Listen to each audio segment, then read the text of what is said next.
The younger man was puzzled and filled with a vague sense of suspicion, while the older man remained uncertain of his current position and the type of person he was up against. He was quite skilled at assessing human nature, and the strong, square jawline and the sincere, open look in those steady gray eyes across the table left him unsure about the final outcome. "No doubt it must have been surprising for you to hear me address you by name," he began, leaning forward slightly, his cigar held between his fingers. "But as luck would have it, I saw you being pointed out to me on the street a few hours ago. In connection with this, may I ask if, by some stroke of luck, you happen to be Ned Carlton from Denver?" "Yes, I am," Carlton replied. Farnham allowed his lips to form a genial smile, although his eyes remained devoid of any humor. He was treading on thin ice now, fully aware that it was much safer to proceed with boldness. What he would need to say later would depend entirely on how much this man actually knew. "I wasn't previously certain of that fact," he explained pleasantly. "At one point I had the pleasure of being quite closely associated with an old friend of yours, a college buddy, I believe. His name was Robert Craig from Chicago." The other man's eyes instantly lit up with pleasant recollection. For a moment he let down his guard in the surprise of this revelation. "Bob Craig! Well, I don't recall him ever mentioning your name to me." Farnham let out a breath he had been holding, feeling a sudden sense of relief. "Very likely not," he conceded quietly, with the grace to lower his eyes slightly. "My own relationship with Craig began during his time in college. However, he has talked to me about you quite often, and I naturally find it enjoyable to meet you in person." Carlton did not immediately respond, perplexing his confused mind in a completely useless attempt to remember ever hearing this man's name before. But Farnham, feeling completely at ease about being recognized, continued calmly. "Yet that does not adequately explain why I invited you here." And he leaned further across the table, slightly lowering his voice. "The main reason I'm speaking to you is purely business. I understand that you are a mining engineer?" Carlton nodded, now fully determined to let this man reveal his hand completely before making any moves of his own.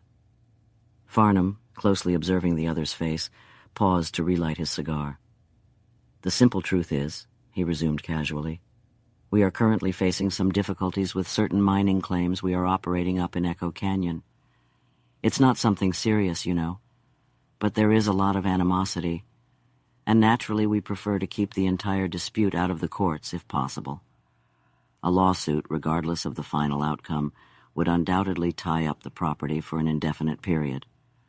Besides, lawsuits in this country are expensive. The man who has been causing most of the trouble, a drunken, quarrelsome old mountain veteran named Hicks, came to see me this afternoon. He was in a very bad mood and threatened to kill me unless I agreed to his terms. I believe he meant it, so I got rid of him the easiest way I could, and that was by lying. I've always preferred lying to getting shot. Different strokes for different folks, you know. However, among other things that the man happened to mention while he was here, he said that you had been hired to look after their interests. I assume that statement was just a bluff?" "Well, not exactly," admitted Carlton, when the other paused. "I agreed to go out there and check out the area." Farnham smiled modestly, his cigar held tightly between his white teeth. "Just as I thought. No real harm done so far, and no contract made. There's still time to back out of a bad deal. Well, Carlton, let me tell you, that group is not the kind you want to be associated with if you want to have a good reputation in this camp. That's the honest truth. They're simply a bunch of blackmailers and irresponsible thieves. I mean, really, they couldn't find a single reputable mining engineer in this entire area to take on their shady work. That's why they had to find a new man and discovered you." "So Hicks admitted," interrupted the younger man seriously, although he said it in a slightly different way. "He claimed it was because you had the money, and your group bought them all out." "Oh, he did he?" And the gambler burst into laughter. "Well, that kind of job wouldn't be very expensive to outbid that pathetic group. It would be much cheaper than going to court, I suppose. By the way, what did he offer you?" The young engineer hesitated slightly, his cheeks turning red at the audacious, direct question. "I don't recall any specific offer being made," he finally replied. "At least the topic of payment wasn't discussed." The old fool turned out to be more honest than I thought. And Farnham slammed his clenched hand on the table. Now listen here, Carlton. I'm going to be straightforward with you. There's no point in beating around the bush. Those guys don't have a leg to stand on. Their claim is worthless and will always be. They're just bluffing to get some good money out of us, and I don't want to see you get involved in that kind of scam. You're Bob Craig's friend, so you're my friend too. Now listen. There are 2 guys involved in that little Yankee claim. This whiskey-soaked Hicks and his partner, a big, red-headed, stuttering idiot named Brown Stutter Brown, I think they call him. And what do they have? Just a worthless hole in the ground, that's all. Oh, I know, I've had them investigated thoroughly. I always do my research before I make a move. They had exactly $200 between them deposited in a local bank here last week. That's all the money they have. Yesterday, one of my people managed to infiltrate their small mine. It was a girl who did the job, but she's smart, and that guy Brown was easily manipulated once she started using her charm on him. He gave up and surrendered. Well, let me tell you, they're less than 50 feet deep, and their vein isn't even making them enough money to cover their expenses. That's the exact situation. Now, Carlton, you don't plan on getting involved with that kind of pathetic group, do you? The younger man had been sitting still, his arm casually resting on the back of the chair, his eyes gradually becoming more determined as the other person continued. I never fully realized before that poverty was seen as a crime, he commented thoughtfully, as Farnham paused. Besides, I'm not associated with that particular group. I have simply agreed to investigate the matter. Of course, I understand that, but what's the point? You'll just come to the same conclusion as everyone else. Plus, I have been specifically authorized to offer you $1,000 just to give up on this. It's worth a lot to us right now to just be left alone, Carlton said, his eyes half closed and his fingers nervously gripping his hand. You seem to think that my selling out price is quite low, he added contemptuously. Farnham straightened up in his chair, realizing instantly that he had made a mistake and not knowing how to fix it. He failed to fully understand the deeper meaning behind Carlton's words. I was actually thinking about what it's directly worth to us, he explained, and I didn't realize you would see it that way. However, we are willing to be generous. How much do you want? For a moment, Carlton stared directly at him, his lips firmly pressed together and his gray eyes hardened. Then, deliberately, he pushed back his chair and stood up, his clenched hand resting on the table. You may not fully grasp my position, he began calmly, as it is probably beyond your understanding, but I don't want $1 or a cent. Good night. He turned towards the exit, but the shocked gambler quickly stood up, extending his hand in protest. He was angry, yet he thought he saw a glimmer of hope in the darkness. Wait, Carlton, he exclaimed anxiously. Just a moment. I completely forgot that you're the son of a millionaire and have no desire for money like the rest of us ordinary people. Now let's be reasonable. You must want something. What is it? You have received my final answer. I am not interested in participating, Carlton replied. Farnham muttered a curse under his breath and threw his wet cigar butt onto the floor. Are you really crazy enough to go with Hicks after everything I've told you? He asked. I intend to find out for myself if his claim is valid. If it is, I'm with him. The gambler caught his breath sharply, momentarily speechless, his face pale with anger. Then the fierce, angry words burst forth in an unrestrained torrent through the calm of his self-control. Oh, you'll be in big trouble, you damn scoundrel. Do it, and I promise you'll get a bullet in the head, even if you are old Carlton's son. We have a way of dealing with your kind out here when you act too arrogantly. You're on his side, huh? Well, I swear you won't even get a chance to participate in the game. We'll get you, and we'll get you early. Mark my words. There are other things besides money in this world, and you have your own motives just like any other man. Maybe it's luxury, maybe it's simplicity, but I bet it's something because you're no saint. By God, I believe I could even name it right now. Carlton turned around, his right hand deeply inserted into his jacket pocket, his face determined. What, for example? Well, just to take a guess, Alyssa Ornish. Farnham never forgot the intensity of those gray eyes or the sharp sting of the outraged voice. What do you know about her? Speak up, damn you. The gambler laughed nervously. He had seen that look in men's faces before and knew its grave, lethal significance. He had already pushed the boundaries of safety. "Oh, nothing, I assure you.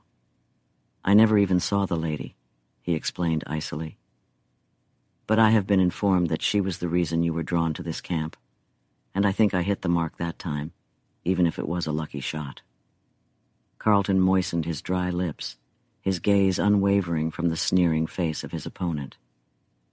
"Farnham," the voice uttered low and clear, "I have something to say to you, and you will listen until the end. Do you see that?" He thrust forward the skirt of his jacket. "Well, that's a .38, cocked and loaded, and I've got you covered. I know your style, and if you make a single move towards your waist, I'll unload all 6 shots into your gut. Understand? Now listen here.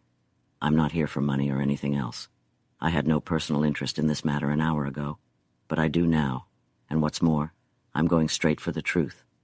Neither you nor your gang can stop me with money, bullets, or women. I don't back down, and I'm not scared.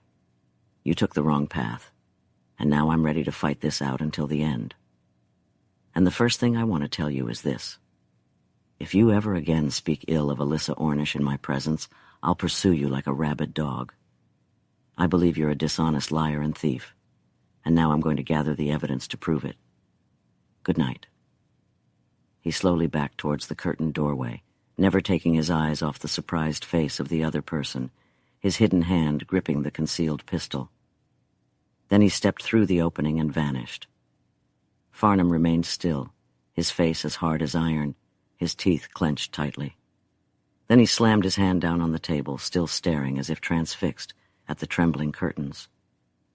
"By God, the man actually wants to fight," he muttered slowly. "He wants to fight." Chapter 9. She had anticipated the likelihood of such an occurrence, yet her face noticeably grew paler as she read the short message given to her by the production manager upon exiting her dressing room. Her initial instinct was to decline, to rely on luck in an attempt to stay out of harm's way, to turn and flee from this fresh, menacing peril like a scared deer.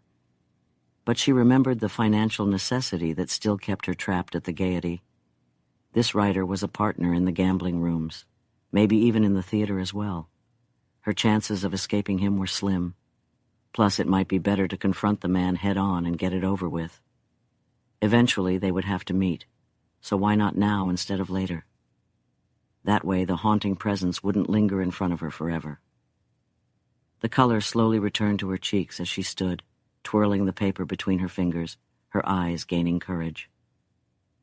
"Where is the guy, Ben?" she asked, leaning slightly on a wall. "First box, miss. Right through that narrow door over there," the man replied with a smile, thinking he understood. Very convenient setup for the female performers. She paused, her hand resting on the doorknob, making a final effort to calm her rapid breathing and gain control over her nerves. This was going to be a battle that she needed to prepare for. She entered quietly and stood, silent and still, amidst the shadows of the closed curtains, staring directly at the only person in the box, her eyes filled with contemptuous defiance. Farnham lounged in the second chair, leaning back with affected carelessness, one arm casually resting on the rail. But a sudden appreciation crossed his pale face as he coolly scanned her trim figure and flushed face. The realization of her youthful beauty hit him so abruptly that he caught his breath, his eyes filling with passion. "Damn, Lizzie, you're actually becoming quite a beauty," he exclaimed with almost harsh honesty. "Life on stage seems to be agreeing with you. Or was it the joy of getting rid of me?" She didn't budge from her position against the backdrop of curtains, nor did the expression on her face change. "I assume you didn't summon me just to exchange pleasantries," she said casually. "Well, no, not exactly," the man chuckled, trying to appear nonchalant. "I was swept up in the moment. As you may recall, I always had an eye for the opposite sex, and you have certainly blossomed. I might even find myself falling for you again with a bit of encouragement." "I don't believe I'm offering any," she replied. "Hardly. Even I can't delude myself that much. You're colder than an iceberg. But for now, there's no need for us to quarrel. Please have a seat." "Thank you, but I prefer to stand. I assume whatever you have to say won't take long." Farnham leaned forward, his previous facade of cold sarcasm shattered. He had expected a different reaction, and now his expression hardened with determination. "That depends," he said seriously, "on your state of mind. You don't seem particularly thrilled to see me again. Considering it's been 3 years since our last conversation, you could at least pretend to be cordial." She gathered her dress in her left hand and calmly turned towards the door. "Is that all?" The man impulsively jumped to his feet, his cheeks flushed with sudden energy, his previous mask of indifference completely gone. "Hell no!" he exclaimed passionately, only to pause abruptly when she swiftly turned around and faced him firmly. "No, it's not all. I did have a specific reason for summoning you, but I can't help being curious. What are you doing here?" "It's quite obvious. I'm trying to make a living," she replied. "You've chosen a nice, quiet, respectable place, that's for sure. It's the last place I would have ever expected to find you, considering your former strict morals. Your preferences must have changed a lot lately," and he chuckled mockingly. Miss Ornish's lips curled with obvious disdain, her eyes filled with anger. "I didn't choose my current associations willingly, but out of necessity. With you, on the other hand, it seems to be a deliberate choice." The man hesitated, playing with the edge of the curtain, realizing vaguely that he was only hurting his own cause by continuing to anger her, yet too deeply wounded to remain completely silent. "You still seem inclined to lash out as fiercely as ever," he replied, but with tones of clear regret. "But right now, there is absolutely no need for bitterness. I am fully prepared to do the right thing, and if we can just work together harmoniously for a little while, it will be much better for both of us.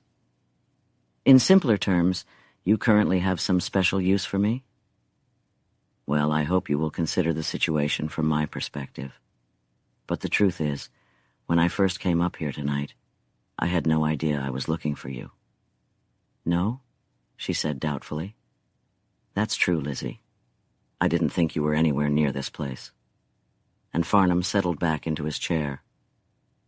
"I came here simply to catch a glimpse of an actress named Alyssa Ornish. I was never more surprised in my life than when you first appeared on stage. It stunned me for a moment. You're a true artist, my girl. That was an impressive performance. Those guys down there hardly breathed until you disappeared. You should have a chance in Chicago. You'd be wearing diamonds.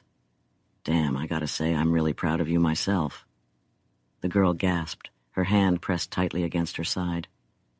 "What exactly did you want from Alyssa Ornish?" she asked. Farnham's pearly white teeth shone in a sudden appreciative smile. "Hope you're not getting jealous," he said suggestively. "No need to worry, I assure you. I didn't want to woo the girl, no way. It was purely a business deal. The truth is, I happened to hear that she already had a lover, and that's the person I was actually after." "A lover?" She stepped towards him, her eyes burning, her cheeks flushed. "Me? How dare you? What do you mean by making such a false accusation?" "Oh, don't get all worked up, Lizzie," and the smug gambler looked at her with eyes that still held some admiration. "It actually makes you even prettier, but that kind of thing doesn't matter to me. However, what I just said is true. The rumor going around is that you've snagged old Carlton's son, and it's quite the catch, I must say." She turned pale as a ghost in an instant, her body trembling like a leaf, her quivering lips struggling to speak. "The rumor. You say the rumor. Do you believe that about me?" "Oh, that doesn't matter." The brute in him enjoyed her pain. "Lord, why would you care about what I believe? That's all in the past now. All I know is the guy is head over heels for you. He even pulled a gun on me last night just because I mentioned your name." The telltale color rushed back into her cheeks like a swift wave.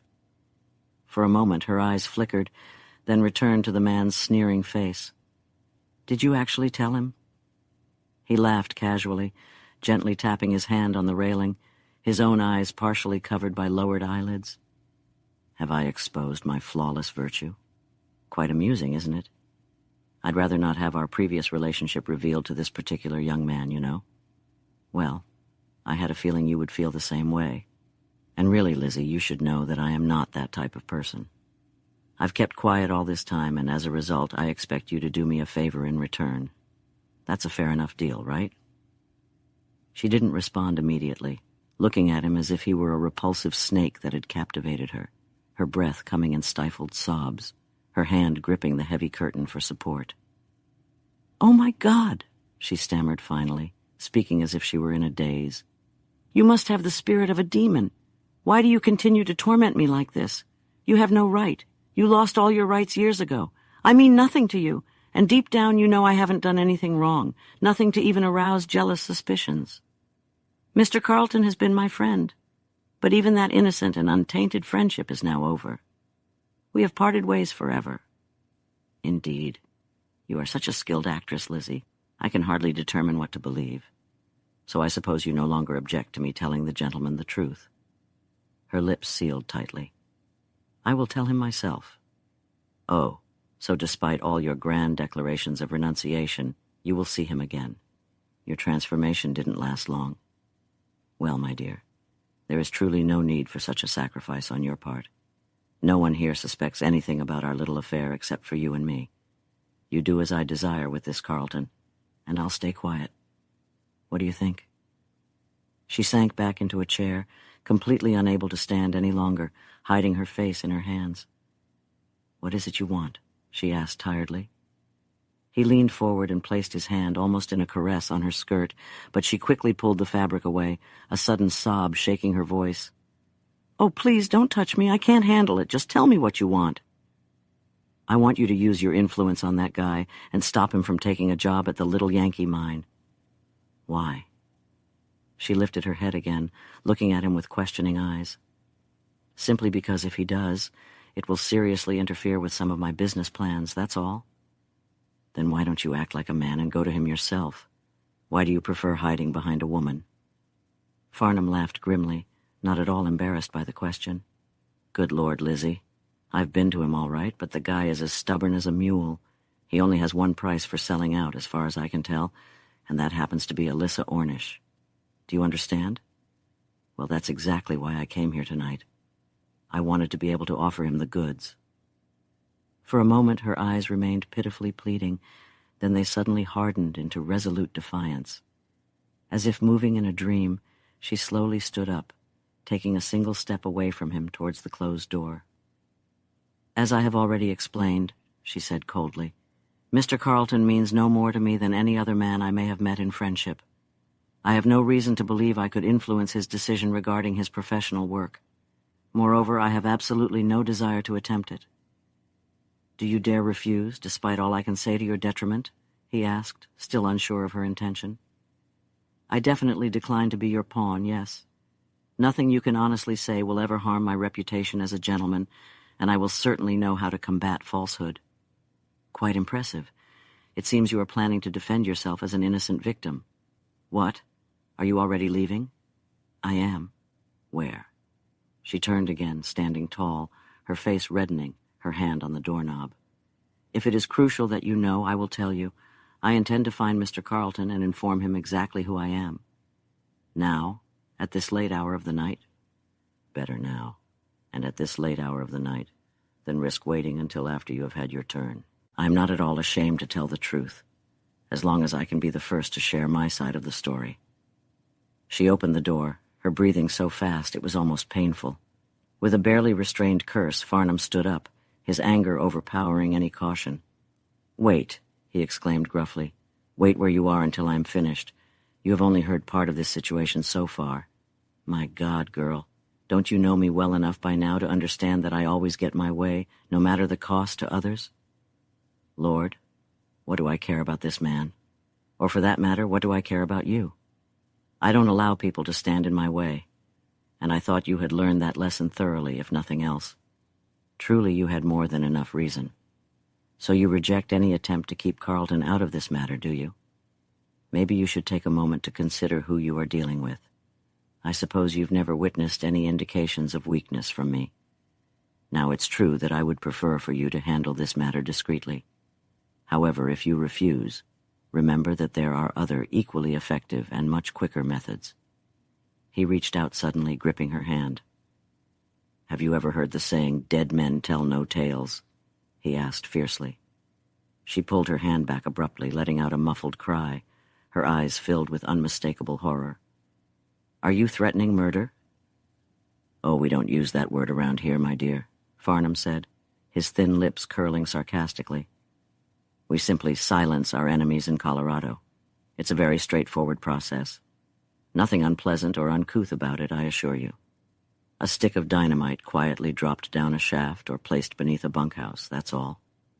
The coroner labels it as an accident, the preachers a divine intervention, while those who truly know never return to tell the tale. If only one person is desired, a well-aimed shot from a hidden spot in a cedar thicket provides a rather civilized way of departing from this earthly existence. You wouldn't dare." "I? Well, such a notion is absurd, of course, as the risk would be completely unnecessary. Clearly, you are not familiar with one of the thriving industries in this region, my dear. There are always plenty of unemployed men in this camp. Conscience doesn't come at a high price, and the going rate for that kind of work is only about $25 per person.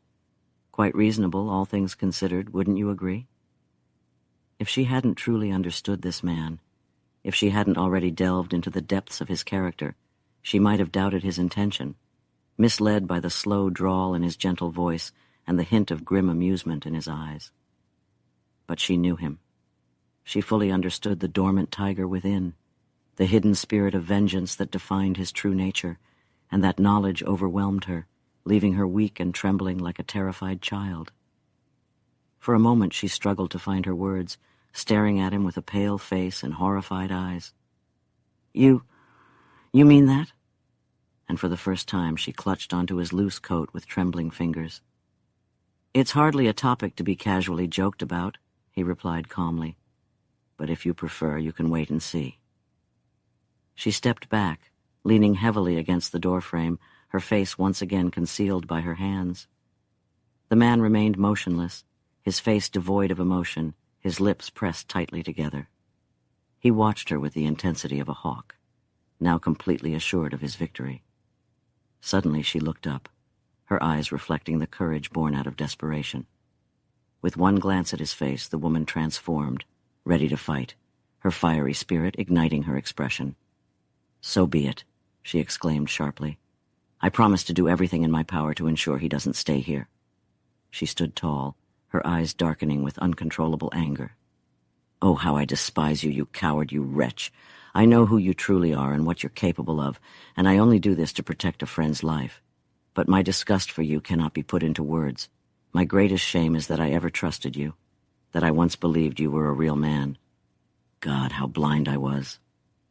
She opened the door, extending her hand behind her, and slowly backed away, facing him as he stood there motionless, still smiling as if her sudden outburst of passion only fueled his ego. "So I can trust you with this." Her eyes glimmered with a deep-seated scorn, almost black in their intensity. "Have you ever known me to lie?" she asked, her voice trembling from the emotional response. The door shut. Chapter 10. With tears clouding her vision, Alyssa Ornish clung to the handle of the closed door, afraid that the man inside might decide to follow her. She tried to look around, attempting to regain control over her shattered nerves. Even though she had seemed strong when fueled by anger and despair, the stormy conversation with Farnham, his thinly veiled threats and heartless mocking, had left her in ruins. At that moment, she could barely think straight. There was only one thing that mattered. She had to save Carlton from a very real danger, one that she had no doubt about. The gambler's bragging was not empty words. Having experienced his wickedness before, she was fully convinced of his intentions now. But what could she possibly do? How could she best carry out her duty to rescue him? Only one plan seemed feasible. She had to swallow her pride and accept the young man's offer to go to Denver, insisting that he come with her. Being a woman who understood her own power, she couldn't help but have faith in the outcome. The color returned to her cheeks as she conceived of this audacious idea.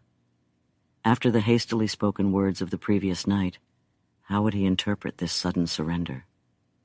For a moment she hesitated, afraid and recoiling from the sacrifice as if it were fire. Then her eyes hardened, the tears disappearing as she made up her mind with fierce determination. Should she do it? Of course she had to. What was her pathetic pride compared to his life? He might never know the cost of such a tremendous sacrifice. He might even despise her for showing such weakness. But she would know, and she would be stronger in her own soul for bravely fulfilling her duty. Moreover, she planned to disclose the entire wretched tale of her ruined life. Not at this moment, not even tonight, but at some point during their journey back into society, perhaps as they approached Denver, and at the very moment of their final separation. It almost appeared effortless as she confronted the stern obligation, so effortless that her lips curved into a sarcastic smile when she heard Farnham get up and exit the dimmed enclosure through the opposite entrance. Maybe, once he comprehended the entire situation, this other man, who had professed love to her, would grasp where the true fault lay, and thus demonstrate enough courage to absolve her of any wrongdoing. This hope was delightful, empowering, yet it quickly faded away. Ah, no, such an outcome was not realistic, as she understood the ways of the world. It was always the woman who bore the burden of blame. It was much safer to anticipate nothing, but to do what was right simply because it was right. She no longer questioned what that entailed. It stood before her like a blazing symbol of righteousness. She must keep those two men apart, even if they both trampled upon her heart. This was her destiny, the recompense she must offer the world for once making a mistake. One amongst many, she felt strong enough in this critical moment to consciously choose the righteous and narrow path that led through a difficult trial. And this very act of choosing restored her womanhood, cleared her bewildered mind for action, and sent the vibrant blood pulsing through her veins. Her immediate surroundings began to take shape. To her left, the vast, deserted stage stretched out, enveloped in complete darkness, silent and abandoned, with the heavy curtain lowered to the ground. From behind its concealing folds, there echoed a cacophony of musical instruments, the constant shuffling of feet, and a blend of voices, indicating that the dance was already in full swing. Far in the distance, beyond the protruding scenery, a solitary light flickered like a twinkling star, its dim, uncertain glow serving as the only guide through the labyrinth of cluttered passageways leading to the distant stage entrance. Feeling a mix of fear and unease in this gloomy solitude, the girl cautiously moved forward, her skirts gathered tightly around her slender figure, her anxious eyes scanning the dark shadows with a vague sense of suspicion. Suddenly, a hand tightly gripped her outstretched wrist, and she found herself staring into intensely burning eyes, her own heart throbbing with nervous anticipation. "What does he mean to you? Tell me. Answer quickly." The blood rushed back into her pale cheeks, replacing her initial fright with a surge of anger. Indignation swiftly overcame her fear. Summoning an unnatural strength, she forcefully freed her captured hand and firmly confronted the other person, barely recognizable in the darkness. "Allow me to pass," she declared, her words clear and resolute. "How dare you conceal yourself here to impede my progress?" The other person bared her teeth, gleaming white and menacing behind parted lips, yet she made no move. "Dare? Pah! You waste time with your words," she cried, her voice trembling with passion. "You are no longer a fine lady, señorita. You see this knife. I know how to use it swiftly. Bah! You will go to him like all the others, but I will know the truth first, even if I have to extract it forcefully. So, what is the significance of Mr. Farnham to you? Speak quickly." The American remained silent and motionless, her breath quickening under the threat, her eyes straining to see the face of her adversary clearly. "Do you expect to frighten me?" she asked, her earlier anger now transformed into indifference. "It is you who waste time, señorita, for I care little about your knife. However, it would be highly unwise for you to proceed, as I have not come between you and your lover." The impulsive Mexican dancer laughed, though devoid of any hint of joy. "My lover! Mother of God! Sometimes I think I detest rather than love. He was like all you Americans, cold as ice. He played with Mercedes, and oh boy did he hurt, but I need to be told. What was he to you? Answer me that." Alyssa Ornish's eyes softened with sudden pity, the unconscious plea within that broken voice, which had lost all semblance of threat, seemed to instantly reveal the whole sad story, and her heart responded immediately. She reached out, gently touching the hand in which she saw the gleam of the knife blade. There was no fear in her now, only an infinite womanly sympathy. "He means nothing to me," she said earnestly. "Absolutely nothing. I despise him, that's all. He isn't worthy of any woman's thoughts." The slender figure of the Mexican swayed as if struck by a blow, the fierce, tigerish passion fading from her face, her free hand clutching her throat as if choking. "Nothing?" she gasped in disbelief. "Wow, I think you're lying, miss. Nothing? Why did you go to him in secret? Why did you stay and talk for so long? I don't understand." "He summoned me. He wanted my help with a business matter." The other stared in disbelief, her body growing tense with growing suspicion that this fair American was just trying to make her look foolish with her soft words. The white teeth gleamed again maliciously. "You're lying to Mercedes!" she exclaimed angrily, her voice trembling. "Why did he send for you, miss? Do you know him?" There was a brief moment of apparent hesitation. Then the calm, more controlled voice answered seriously. "Yes, in the East, 3 years ago." Like a flash of gunpowder, the girl from the passionate South burst into a fresh flame of anger, her foot stomping the floor, her black eyes ablaze with unrestrained fury. "My goodness, it's just as I thought. He loves you, not Mercedes. Why shouldn't I kill you, huh?" Miss Ornish met her fiercely threatening gaze, her unflinching stance, without any trembling or averting of her eyes. She even let go of the raised knife, as if in complete disdain.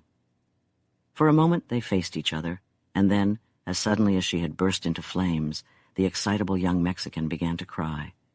As if this unexpected display of emotion had inspired her, the other woman quickly made up her mind. "Listen to me, girl," she said seriously, once again grabbing the hand holding the lowered knife. "I'm going to trust you completely. You have deep feelings. You will understand when I tell you everything. You call me a classy lady because I distance myself from the senseless partying in this mining camp, and you think you hate me because you believe I feel superior to you. But you are a woman, and regardless of your past, your heart will respond to the story of a woman's troubles. I'm going to tell you mine, not so much for my own sake, but for yours. I'm not afraid of your knife. In fact, its sharp point would almost be welcome if it weren't for the fact that I have important work to do in the world before I die. And you are going to help me accomplish it. You say you don't really know now whether you truly love or hate this man, this Farnham. But I know for certain. Anything that could have once blossomed into love in my heart has withered into hatred because I know him to be morally corrupt, a betrayer of honor, a heartless scoundrel, unworthy of any woman's tender memories. You think I went to him tonight by my own deliberate choice? Good Lord, no. I went because I was forced to. I had no other option. Now I'm going to tell you why." Mercedes, with tears still clinging to her long black lashes, stood motionless, gazing at the other woman with fascination, her slender figure draped in scarlet, trembling in response to the force of these impassioned words. She yearned yet feared to hear, her own lips refusing to speak. But Alyssa Ornish gave little chance. Her decision made, she confidently moved forward. As if afraid of being overheard, even in the midst of that solitude, she leaned in, whispering one quick, breathless sentence of confession. The startled dancer recoiled at the words, clutching her chest, the faint glow of light revealing her wide eyes and pale cheeks. "Oh, my God!" she sobbed convulsively. No, not that. He couldn't deceive me like that." "Deceive," with bitter scorn. "Deceive. It's their nature to deceive women. God have mercy on us. This world seems filled with men like that, and we are their natural victims." "Love. Their only understanding of it is lust, and once that's satisfied, not even basic kindness remains to mock the memory. For heaven's sake, girl, haven't you learned this long ago in your life? Now I'll tell you what this monster wanted from me tonight." She paused, unsure of the best way to proceed, or how much of the plan this other person already understood. "Have you ever heard of the Little Yankee Mine?" she asked. "Yes, miss." The voice faltered slightly, the black eyes lowering. "It's up in the deep canyon over there, I know it." "He told me about it," Miss Ornish continued more calmly. "He's having problems with those people out there. There's something wrong, and he's afraid of being exposed. Remember the young man who walked me home last night? Well, he's a mining engineer. He's agreed to investigate the claims of the little Yankee people, and this Farnham wants him stopped. Do you understand? He called for me to use my influence and make him leave. I refused, and then this creature threatened to kill Mr. Carlton if he stayed in the camp, and I know he will. The Mexican's large black eyes widened, but not with horror. Suddenly, in the quiet moment, she laughed. Yes, yes, now I know you love this man. Well, I see it as it was. The noticeable redness flushed Miss Ornish's hair, but she quickly and passionately replied, No, stop. Never dare to speak such words. I am not like that. Can you think of nothing except the shallow facade of love? Have you never known any true, pure friendship between a man and a woman? This mining engineer has been kind to me. He has proven himself to be a gentleman. It is not love that compels me to serve him now, to warn him of imminent danger. It is gratitude, friendship, common humanity. Is it impossible for you to understand such motives? The other woman reached out and touched her for the first time, her face losing much of its previous fierceness. I know so little about such kinds of people, miss, she regretfully explained, her voice soft.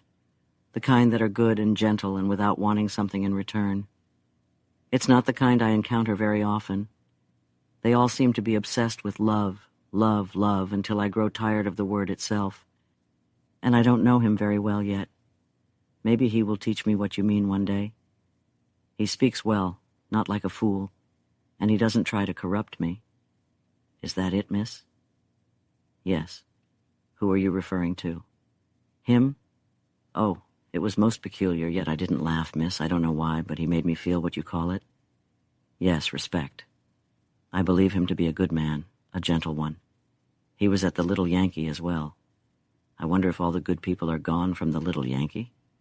Goodness, he was such an amusing man to talk to. He stammered like champagne when it's opened. I chuckle at him, but I still like him because he treats me like a lady, a very sophisticated lady. I will never forget that. Do you know him, miss? He's so big, like a huge bear with beautiful red hair that matches the color of this dress. No? He's so nice that I hate having to deceive him, but maybe I'll get a chance to make it all right someday, don't you think? Goodness gracious. We women are strange creatures. It's always the woman who falls for someone like you, right? We're fools most of the time. Yes, we are fools indeed. It seems inevitable. However, there are true, honorable men in this world, Mercedes, and fortunate is she who can boast of such a friendship. This Mr. Carlton is one, and perhaps your shy giant may prove to be another. She grasped at a glimmer of hope by engaging the girl in conversation. So he's at the Little Yankee, and you want to help him? Then listen, he is also in danger if this revenge plan succeeds, and his life is at risk. Dynamite doesn't choose just one victim and let the rest go free. Dynamite?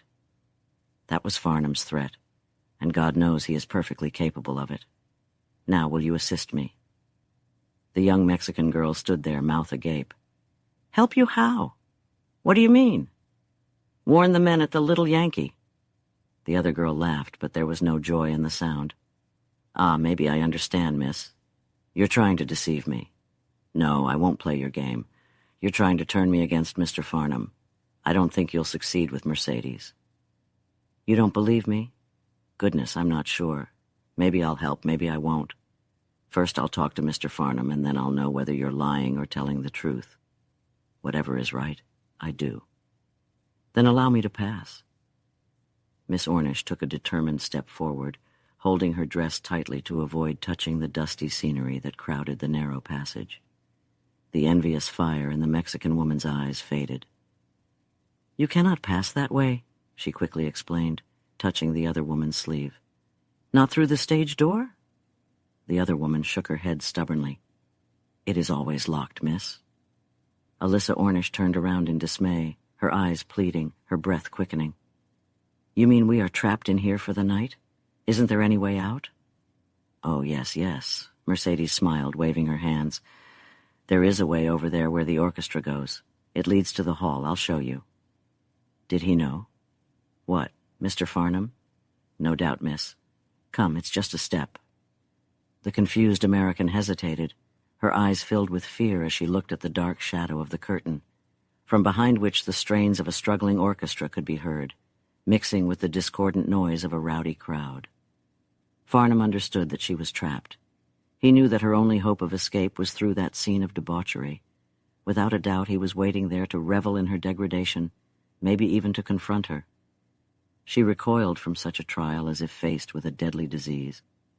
"Oh, not that way! Not through the dance hall!" she exclaimed. Mercedes clapped her hands with delight. To her it seemed amusing. "Holy Mother, why not? It makes me laugh to see you so proper. What are you afraid of? Is it the men? Pah! I couldn't care less about them this way. They won't say a word. But come now. Mercedes will show you a way out where you won't encounter the men, won't encounter anyone.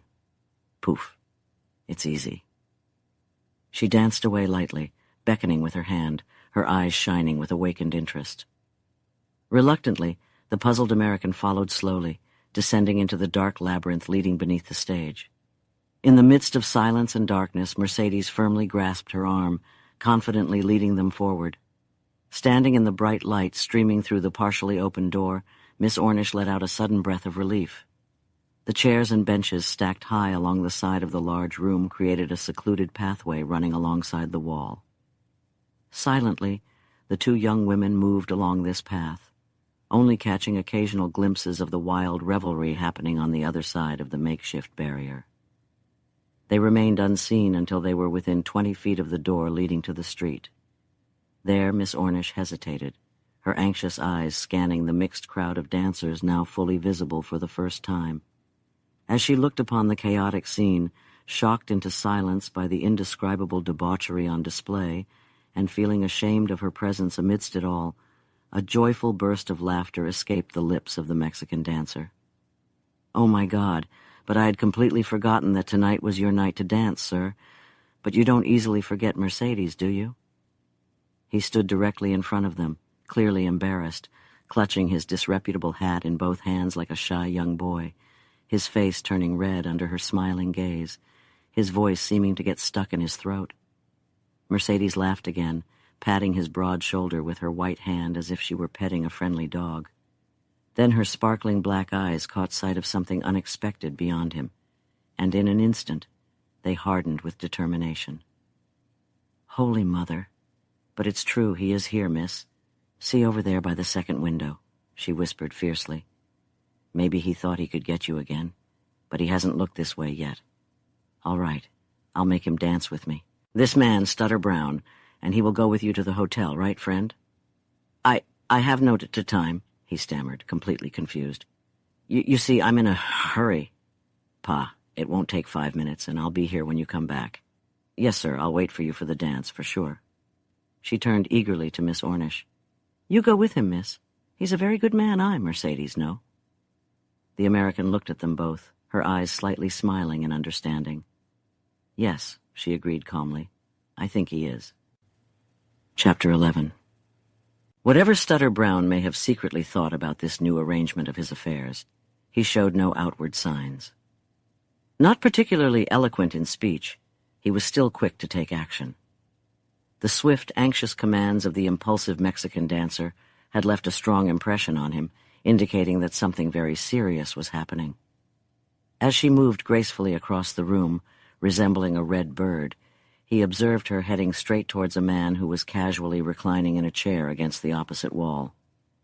For a brief moment he continued to peer through the haze of tobacco smoke, unsure of the man's identity, his eyes filled with anger, his jaw firmly clenched. "Who is that guy?" he asked gruffly. "Why is she leaving me to go to him?" Alyssa Ornish looked up at him honestly, her face displaying confusion. "She's gone to keep him away from me," she calmly explained. "His name is Farnham." Brown's right hand instinctively moved to his belt, his teeth clenching like those of an aggressive dog. "Damn!" he exclaimed, forgetting his stutter. "Is that him? Biff Farnham? And he's pursuing you, the damn Mormon?" She nodded, her cheeks turning red from embarrassment. Brown quickly glanced from the woman's face to where the man was now leisurely leaning against the wall. "All right then, little girl," he said slowly and seriously. I've never betrayed any partner before. I'll be damned if I don't hate that guy as much as you do." "You bet. I'll take you out of here safely enough," he confidently assured her. He pulled her closer to his side, shielding her slender figure from any onlookers with his large frame. Together they walked out into the dimly lit but still bustling street. After a block or so, under the bright lights of a noisy bar, the girl looked up at him curiously. "Are you Stutter Brown from the Little Yankee?" she asked uncertainly. "I reckon you've called the right name, miss," he replied. She hesitated for a moment, but there was something about this tall, awkward man with his serious eyes and friendly face that made her trust him. "Do you know a Mr. Ned Carleton?" she inquired. He shook his head, his red hair visible under his wide hat. "I don't think so. At least I can't recall anyone by that name, miss." "Was he a friend of yours?" "Yes. He is a mining engineer, and I've been told he works at the Little Yankee," she explained. Brown's eyes hardened as he looked down at her, suspicion awakening within him, his hands clenched in response. "You did, huh?" he asked resentfully. "Who told you that nonsense?" "Farnham," she replied. The man let out a curse, now fully convinced that he was being led into a carefully planned trap. He may have been slow in his thinking, but he was quick to hold on to his prejudices. He came to a stop, and the two of them stood facing each other in silence, suspicion lingering in both their minds. "Farnham," the man muttered, momentarily caught off guard by surprise. "How the hell did he find out?" "I don't know, but is it not true?" she questioned. He turned her face towards the light, not roughly, but with an undeniable strength that she couldn't resist. He looked at her intently, his own eyes softening. "You sure look all right, little girl," he admitted slowly. "But I've heard that man is trouble with women. I think you better go back to Farnham and find out." He paused, wiping his sweaty face with the back of his hand, his cheeks turning red under her unwavering gaze. Finally he blurted out, "Hey, who are you anyway?" "Alyssa Ornish, an actress." "Do you know Farnham?" She nodded with regretful acknowledgement. "And you know the senorita?" "Yes, a little." Stutter Brown licked his lips, shifting uncomfortably. "Well, you'll excuse me, miss," he stuttered in extreme embarrassment, yet determined to confront the situation. "I'm not used to this kind of thing, and maybe I have no right to bother you with my affairs. But you see, it's like this. I've developed strong feelings for that dancing girl. She's much more my style than anything I've come across in a long time. I don't know how it happened so suddenly, but she's got a hold on me. But gosh, she's all about fun and laughter. She doesn't seem to take anything seriously, and you can't figure out what they're really like. At least I can't. Now I'm a simple kind of man, and I'm going to be straightforward with you. Is that Mercedes woman trustworthy?" He stood motionless before her, a large, uncertain figure in the dim light, but he was breathing heavily, and his sincere tone had made a strong impression on her. "Why are you asking me that?" she questioned, momentarily unsure how to respond. "I barely know her. I know very little about her life. You're a woman, miss," he insisted stubbornly. "And I believe you're a woman who will understand these things. Tell me, is she trustworthy?" "Yes," she replied warmly. "She hasn't had much opportunity, I think, and may have made a mistake, maybe many of them, but I believe she's trustworthy." "Did she come out to our mine spying for Farnham?" "Honestly, I don't know." His serious expression darkened with worry. She could see the change even in that shadow, and hear the sharp grind of his teeth. "Damn him," he muttered, his voice bitter with hate. It would be like one of his despicable tricks. What does that girl mean to him anyway? It wasn't pleasant to intentionally hurt this man, but perhaps it would be for the best. After all, Alyssa Ornish wasn't one to lie or be afraid. "He has been her friend. There are some who say her lover." He stared at her intensely, as if she had struck him with a stinging, unexpected blow. "Him? And you say she's trustworthy?" "Yes, I say she is trustworthy because I believe so. She's had a difficult life, and no one has the right to judge her based on strict rules of propriety. I may not approve, nor do I condemn. Good women have been deceived before and innocently made mistakes in the eyes of the world, and this Mercedes is a woman. I also know him. know him to be a cold-hearted, heartless brute. She is just a girl, full of passionate blood from the South, an artist to her fingertips, impulsive and reckless. It wouldn't be very hard for someone like her to be led astray by such a skilled deceiver like him. I feel sorry for her, but I don't blame her. However, God have mercy on him when she wakes up from her dream, because that time is surely coming. Maybe it's already here, and the girl is trustworthy. I believe it. She is trustworthy. For a quiet, breathless moment, Brown didn't move, didn't take his eyes off her face. She witnessed his hand slide down and firmly grip the handle of his hanging gun. Then he took a deep breath, tilting his head back and squaring his broad shoulders. "Damn, that really helps me," he said seriously. "It definitely does. Good night, little girl. Are you leaving me now?" "Well, of course. This here is the hotel, right? Well, I have to be back to the Little Yankee before daylight or there will be trouble. And I definitely want to see her first and maybe him." She stood there, deep in thought and confusion, unaware of her unfamiliar surroundings, watching the dark silhouette of his sturdy figure vanish into the dim light. There was a sense of determination, a serious and unchanging earnestness about the man that greatly impressed her, earning her admiration. He was like a loyal and devoted dog, willing to sacrifice his life at his master's command. Deep in her heart, she wondered what the tragic outcome of this night's trust would be. "There goes a good friend," she whispered slowly to herself, "and a dangerous enemy." Then she turned away, awakened to her own urgent mission of warning, and entered the silent hotel. The night clerk, a young boy with pale cheeks and tired eyes indicating a life of excess, lay on a couch behind the rough counter, reading a Denver newspaper. He was alone in the room, except for a drunken man sleeping loudly in an armchair by the stove.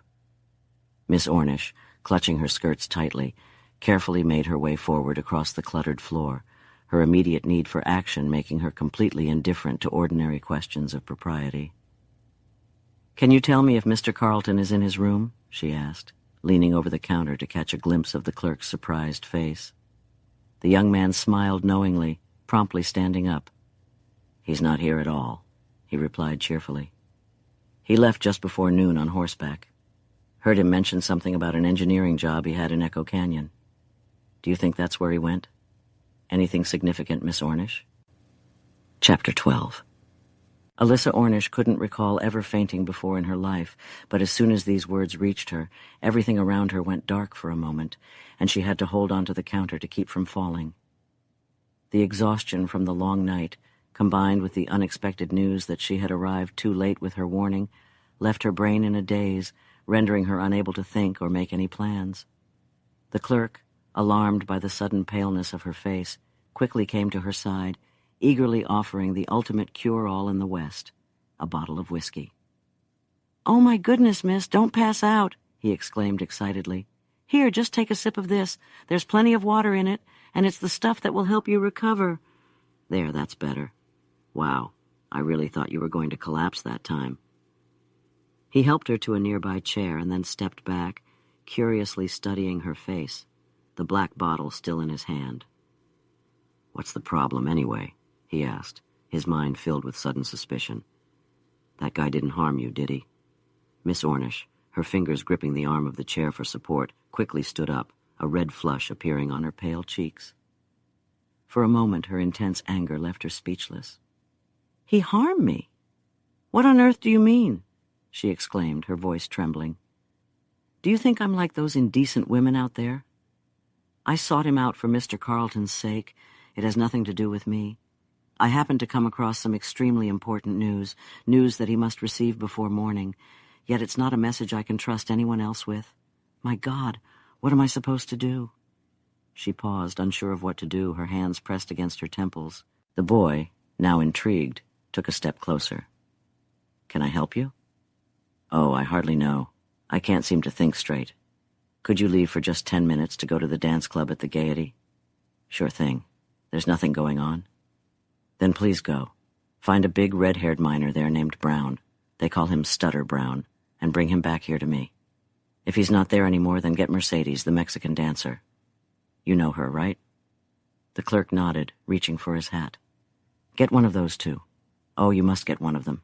Tell them I say it's really important." The girl's words and manner were filled with urgency, which immediately made the boy realize the need for immediate action. He quickly left, slamming the door behind him, and ran into the dark street. As he disappeared, Miss Ornish sank back into the empty chair, breathing heavily, her eyes fixed on the intoxicated man across from her. Her calmness and resourcefulness slowly returned, overcoming her initial disappointment. Brown could be relied upon in this urgent situation, as his interest was almost as strong as her own. But why hadn't she told him the whole story earlier? Why didn't she warn him about Farnham's threats when she had the chance? She now fully understood the potential harm caused by her secrecy. Feeling too nervous and anxious to stay still for long, she glanced at the clock hanging above the clerk's desk and was surprised to see that it was already past 2. She paced back and forth across the office floor, trying to peer through the dirty window into the darkness outside, faintly illuminated by patches of yellow light. Finally, she swung open the door and stepped out onto the dimly lit porch, standing behind the low railing where those passing below were unlikely to notice her. Her head pounded and throbbed, and she let her thick hair down, pressing her palms against her temples. The boy returned at last in a hurry and without company, and she met him at the top of the steps, realizing even before he spoke that the people she was searching for had not been found. "Not there? Nor there?"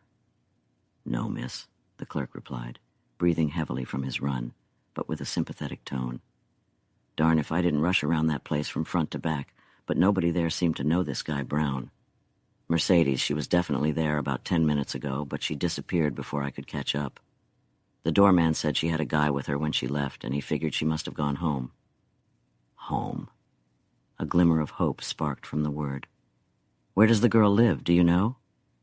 "Sure, I know. She has a couple of nice rooms over at the old fort just across the stream. You know where that is, right?" She nodded silently, her eyes brightening with determination. "It's a tough journey to make alone on a dark night like this," he said solemnly. "You weren't planning on attempting such a trip, were you, miss?" "Oh, no, definitely not. I'm going upstairs to wait for daylight, but thank you so much," she said warmly, extending her hand. "You see, I couldn't possibly go to the theater myself at this hour." The boy blushed, still holding her hand. Something in her soft voice reminded him of the hasty words he had spoken in the office. "No way, Miss Ornish. It's a bit tough, all right, for someone like you down there at this time of night." She opened the door, the bright light from inside shining around her slim figure, but leaving her face still in shadow. "Did you happen to notice if Mr. Farnham stayed in the dance hall?" Biff Farnham, in sudden choking surprise. "Wow, do you know him too?" "No, he wasn't there, but I can tell you where he is nonetheless. He's at the Palace Livery getting ready, along with a bunch of other guys. I saw them as I was trotting back, and wondered what the heck was going on at this time of night." The girl made no attempt to answer. She stood gripping the edge of the door for support, her lips tightly pressed together, feeling as if her heart would rise up and choke her. She instantly realized that the critical moment had arrived, and Carlton's life probably depended on her next decision. Twice she tried courageously to speak, and when she finally succeeded, the strange calmness in her voice made her question her own sanity. "Thank you," she said seriously. "You have been very kind. Good night," and disappeared up the stairs. In the privacy of her own securely locked room, Alyssa Ornish threw herself onto the narrow bed, not to sleep, not even to rest, but in a sincere effort to clear her mind, to gain a fresh understanding of this harsh reality that confronted her. She now understood exactly what Ned Carlton represented in her life and would always represent until the bitter end. There was no blaming, no accusing. She didn't even try to deceive herself in the slightest. With determined, tearless eyes and without a hint of regret, she simply faced the raw truth. She had made the mistake herself. Now she had to bear the consequences of her discovery. It was not the dull stagnation of fatalism, but rather the rational decision of a woman who had been tested in the fire, who understood her own heart and grasped the power of her own determination. Personal suffering and sacrifice were not unfamiliar to her. She had faced them before, and now, in a different form, she could face them with courage once again. She quickly sat up on the edge of the bed, her hands pushing back the heavy hair from her hot forehead. What right did she have to lie there trembling at fate when someone else's life could be hanging in the balance? She could at least be of service, and despite any other weaknesses Alyssa Ornish might have, cowardice was not among them. Duty became clearer and clearer to her, overshadowing love and propelling her to prepare actively, with a burning desire for action. Standing before the small mirror, she vaguely wondered about the dark circles under her eyes, the sharp lines at the corners of her mouth. She felt hot and feverish, and in the hope of relieving the throbbing pain in her temples, she submerged her face in the bowl of cool water. Swiftly and somewhat haphazardly, she gathered her disheveled hair, securing it in a simple yet secure manner. From the open trunk against the wall, she grabbed a plain, soft hat, one she had worn in a role on stage, and pulled it down firmly over her mass of soft hair, not realizing how coquettishly the wide brim arched in the front, or the enchanting allure it gave to her dark eyes. She took a quick step toward the door, and then, with her hand already on the doorknob, she paused uncertainly. Finally, she retrieved a small, pearl-handled revolver from the bottom tray and carefully placed it in a pocket of her jacket. "I can't believe I would ever need to use it," she thought. "But maybe I will." Outside, in the narrow, empty hallway, she stood at the top of the steep staircase and listened. The snoring of the drunk man in the office below was the only disturbing sound. Through the open office door, a dull beam of yellow light shone across the lower steps. Like a ghost, she quietly descended, stepping so lightly that not a stair made a sound under her careful footsteps. In the next moment, she had opened the door and found herself alone in the dimly lit street. It was dark, but not deserted or quiet. The unrestrained wickedness of San Juan had taken over, even more chaotic than usual at this late hour. Only the return of daylight would bring any semblance of peace to this carnival of bars, casinos, and nightclubs. The followers of indulgence and recklessness, of easy money and crude desire, roamed freely through the shadows, undeterred and unchecked. Yellow beams of light poured out from dirty, uncovered windows, illuminating the narrow street in a strange and eerie way, with patches of dense darkness here and there. Shifting figures, often unsteady on their feet, appeared and disappeared like spirits, distorted by the uncertain glow. On every side, the discordant sounds of violins and pianos merged into a hideous cacophony, interrupted by drunken shouts and every kind of noise that civilized savagery could produce. Yet this was not what she feared, this wild revelry of uncontrolled passion, for the path was relatively well lit, and she was reasonably certain that she would encounter someone sober enough to protect her from insult or harm. Even in their drunken state, these men remained respectful towards women of the right kind. No, she had walked that path alone at night before, multiple times returning from her job.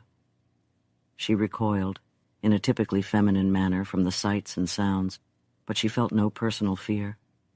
What she feared immensely was that long, dark stretch of narrow, deserted alley leading down towards the creek bridge and the old fort beyond. She had walked along that path once during the day, and the thought of having to navigate it alone in the dark sent shivers down her spine. The increasing dread overwhelmed her as she hesitated, but then, annoyed with herself, she hurriedly made her way towards the distant bright lights of the Gaiety. It was just beyond there that the alley turned towards the foothills, a small path winding through a maze of unlit tents and disreputable shacks. She recalled this, as well as the dilapidated strip of wood serving as a sidewalk. A rowdy, quarrelsome crowd had gathered in front of the Poodle Dog, so she veered into the middle of the street to pass undisturbed.